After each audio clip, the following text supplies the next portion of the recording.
Почитувани, двојните аршини на Трпе Дејановски и синдикалната организација на виделина. Од една страна велат дека живееме во сиромаштија, од друга страна 60.000 евра луксус во Црна Гора.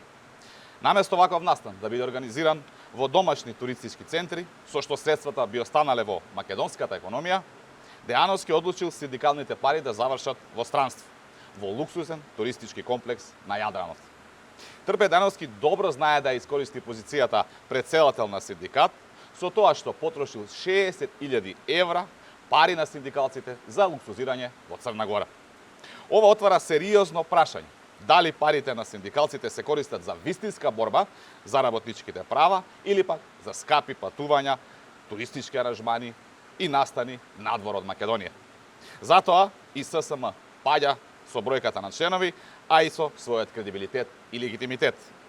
Синдикалците на батерии излегоа на површина, а со тоа и кои се нивните вистински намери во синдикалното делување. Ви благодарам.